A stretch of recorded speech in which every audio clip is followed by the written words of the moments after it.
Недавно я ездил в Саудовскую Аравию. Удивительная страна. Удивительные, очень щедрые и гостеприимные люди.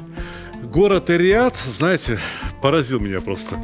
Там все еще только начинается. Но, тем не менее, очень хороший ресторан арабской кухни я там уже нашел. Называется тот ресторан «Тилия». И если кто будет в Эр-Рияде, передавайте привет моему новому другу Ахмеду. Так вот, в Саудовской Аравии я был на очередном конкурсе кулинарных книг. Впервые этот конкурс прошел не где-нибудь в Европе, даже не в Китае, а именно в Саудовской Аравии. В столице, можно сказать, мусульманского мира.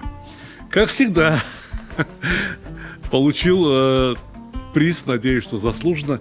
Называется это специальный приз жюри за книгу «Сталик Видеобук», о которой я вам много-много раз уже рассказывал. Книга составлена из самых лучших рецептов, которые выбрали вы.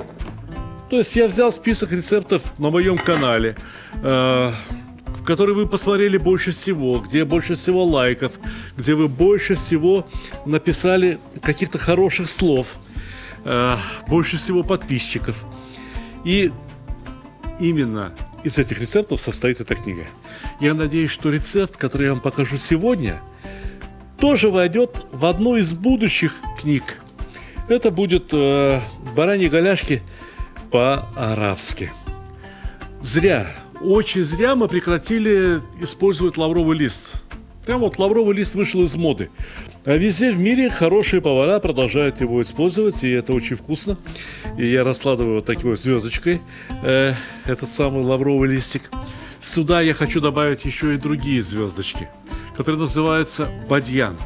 Парочки штук будет вполне достаточно. Несколько коробочек кардамона, ну, не знаю, там 6 или 7, вот так, в разные места. Одну палочку корицы, еще немного кардамона, соли по всей сковородке, потому что мясо будет лежать, и оно снизу должно тоже присолиться, а не только сверху. Красный перчик я оставлю на потом. Итак, выкладываем всю сковородку бараньими голяшками. Мясо это требует длительного приготовления и желательно в присутствии воды.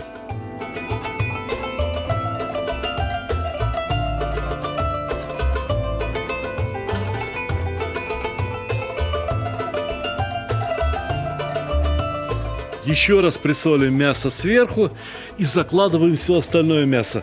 Ну, пусть будет в 2 этажа, так сказать.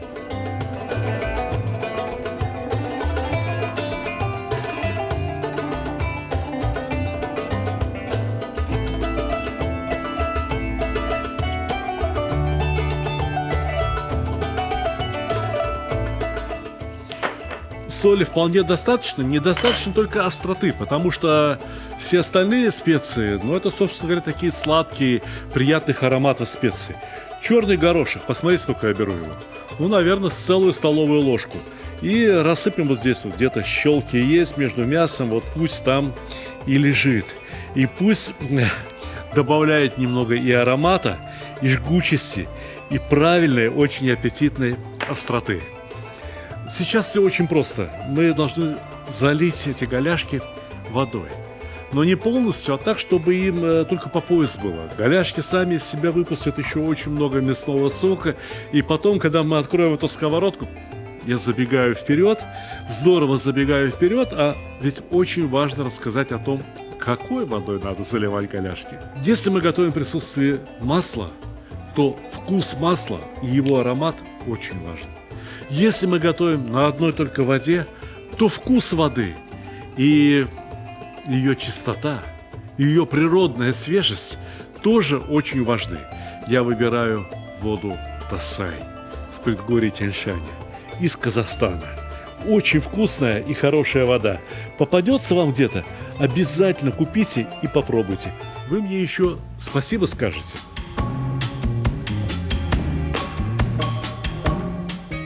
Итого, здесь примерно 3 килограмма голяшек. Я не взвешивал. Брал поштучно. Вот 16 штук. Нас 8 человек. Каждому по 2 голяшки. Будет очень хорошо. будет очень сытно.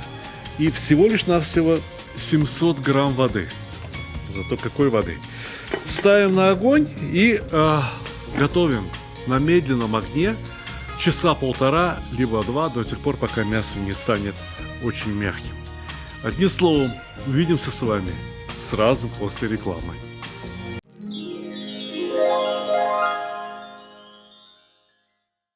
Дорогие друзья, впереди Новый год и приятные хлопоты. Но даже от приятных хлопот я готов вас избавить. Посмотрите, в моем магазине stalik.ru продается целых 8 больших кулинарных книг. Есть еще и 5 маленьких, но дело не в этом. Когда вы возьмете в руки эти книги, раскроете их, вы поймете, что цена за эти книги очень недорогая. Кроме того, в нашем магазине, в связи с тем, что Новый год скоро, постоянно проходят какие-то акции. Например, можно купить 2 книжки и получить 3-ю книгу в подарок. Например, можно купить 3 другие книги и получить серьезную скидку. За 4 книжки скидка еще больше, а за 5 или 6 скидка просто огромная.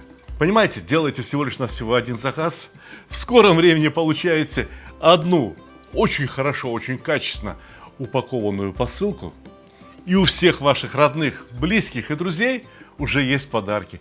Да еще какие шикарные! Разве это просто кулинарные книги? Это настоящее счастье. Посмотрите, какие подробнейшие рецепты.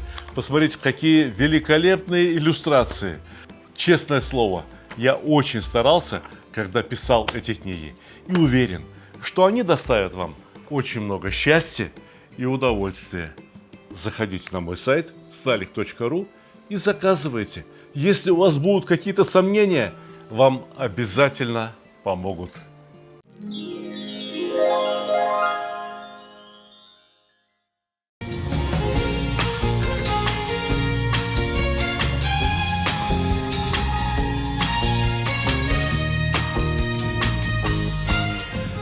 Мясо я не просто отварил, точнее приготовил, видите, как на пару. Его не переворачивали ни разу. То, что приготовилось на пару, и то, что приготовилось наполовину в воде, теперь неотличимы друг от друга. Но его вынули из сковороды и дали слегка подсохнуть и остыть. Знаете, что осталось в сковороде? Просто чудо какое-то. Посмотрите, какой бульон. Потрясающий бульон. Ох!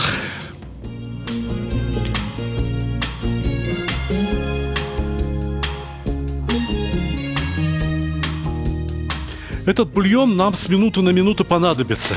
Но сейчас, скорее, безотлагательно, надо порезать лук и разогреть топленое масло. Вот у меня топленое масло и садж. Либо большая сковородка. Можно было бы на это, но все мясо не поместится. А здесь получится очень красиво. Выкладываем в центр саджа масло, причем это топленое масло. Могу сказать вам, что в арабских странах топленое масло ценится очень и очень. Невероятно его там любят. И я беру лук, но не просто лук, а лук-шалот. Так надо, знаете, можно взять, конечно, и обычный лук, но есть вероятность, что он превратится у вас в эдакую кашу. Я нарезаю лук довольно толстыми ломтиками, по 2-3 миллиметра толщиной. И лук вот сюда. Лук должен пожариться до красивого румяного цвета в этом масле. И тем самым ароматизировать масло. Скорее, скорее, поторопимся. Вообще, блюдо у нас уже практически готово. Можно гостей усаживать за стол. А еще лучше подать такое блюдо не к столу, а вот прямо здесь, где уголь, где дрова, где садж. У меня сегодня на газу, какая разница. Лишь бы горелка горела хорошо, красиво.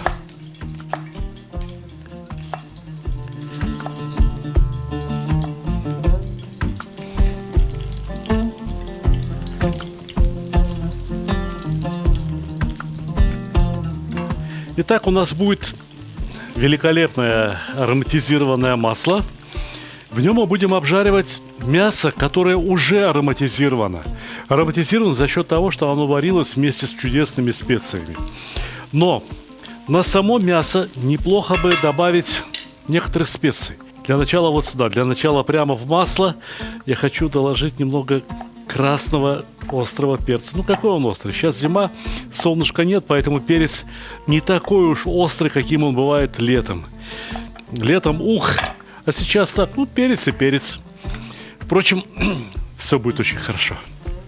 Все будет очень хорошо, потому что мясо будет готовиться не просто вот обжариваться в этом остром и ароматном масле, потому что мясо будет подано с чудесным соусом, которого вы никогда не пробовали. Ну, большинство из вас, по крайней мере. Потому что компоненты для этого соуса я пока что не встречал здесь в России. Возможно, просто не обращал внимания.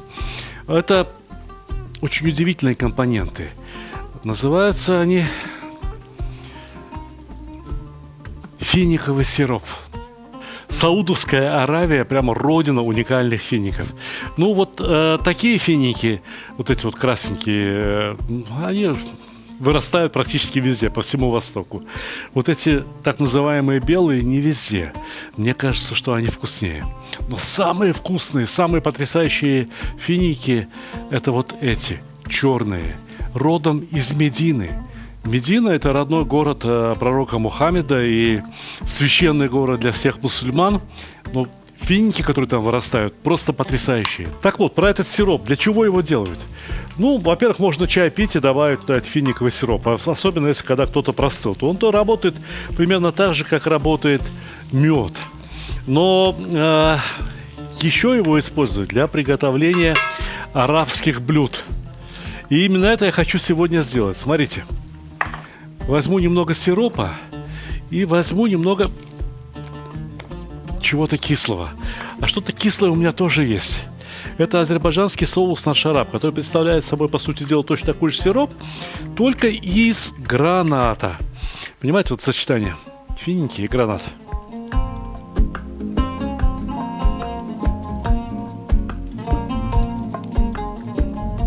Да. Браво. Браво. Это очень-очень хорошо.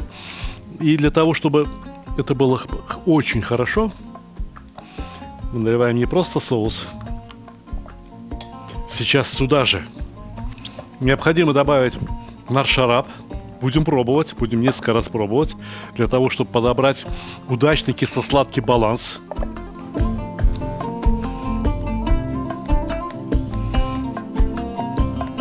Наршарап тоже бывает кислым по-разному. В один наршарап сахара побольше добавят. Другой наршарап сделан из сладкого граната, а положено делать только из очень кислого граната. И сюда же, я думаю, добавлю немного бульона. Вот совсем чуть-чуть.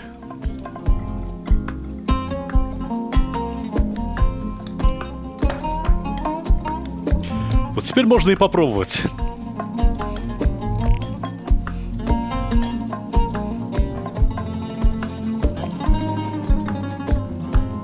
Хорошо. Это очень интересно. Все специи, которые были у нас во время приготовления мяса, вдруг они проснулись, вдруг они ожили. И все-таки я добавлю еще немножко кислоты, но это будет лаймовая кислота. Кислота из лайма. Лайм и лимон имеют очень разный вкус, имейте в виду. Очень разный вкус. Все. Лук вот пожарился ровно так, как надо, золотисто-красный. Отодвигаем его на края. С лаймом успеем заняться. И раскладываем вот эти наши голяшки. Окунули в масло и сюда, наверх. Окунули в масло и наверх. И пусть готовятся.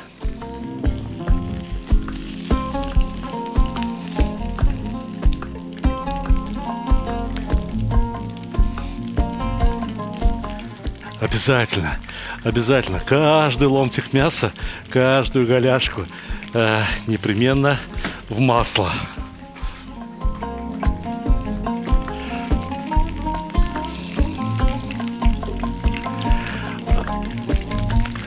Итак, Мясо само ароматизировано, там даже черный перец был, но этот черный перец, что от него уже осталось, скажите, пожалуйста. Да уже практически ничего. А вот свежий перец был бы очень уместен в данном случае. И сейчас я добавлю свежего перца сюда. Итак, сок лайма для соуса. Не просто кислота. Это удивительный, чудесный аромат. Вместе с острым будет работать замечательно. А еще мне нужна зира, которую я привез тоже из Саудовской Аравии.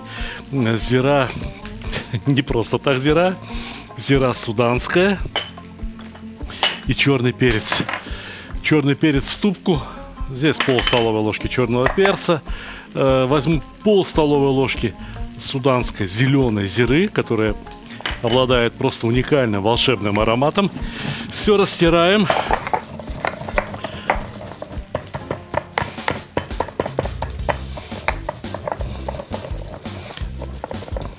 Ох, вот это да! Вот это да!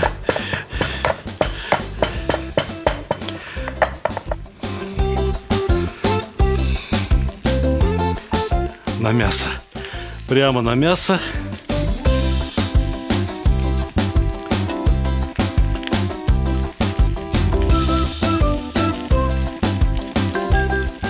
И вливаем соус.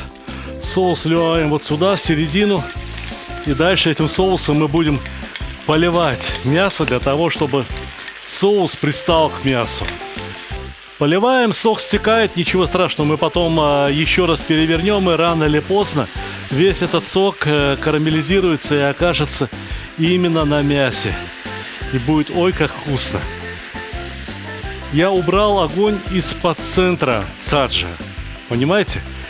Ну, конечно, можно было бы это сделать точно так же на простой сковороде и соус держать в каком-то ковшике, подогревать его рядом. Все возможно. Просто в садже это делать гораздо удобнее. Переворачиваем.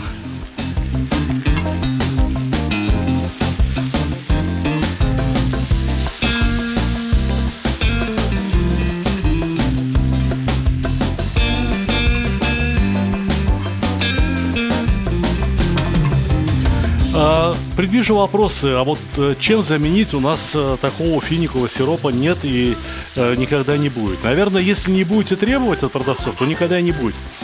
Всего, что угодно, все, что мы используем, когда-то не было в продаже. Понимаете, когда-то не было в продаже соевого соуса. Теперь же он есть.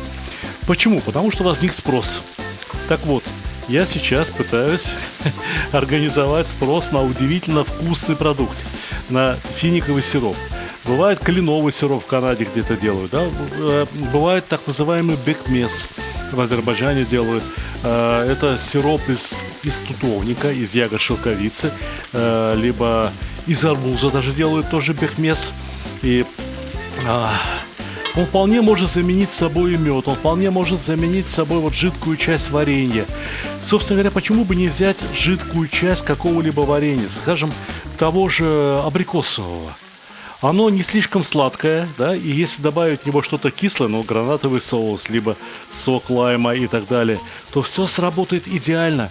Вот это кисло-сладкое сочетание характерно для всего Востока. Так готовят, собственно говоря, и в Марокко, так готовят и вот в Саудовской Аравии. Но при этом я хочу сказать, что и наша хорошо знакомая и любимая узбекская кухня тоже, по сути дела, построена на кисло-сладких сочетаниях. Ну, что такое шурпа? Там сладкий лук, сладкая морковка, там другие какие-то сладкие продукты. Ну, картошка тоже, по сути дела, сладкая.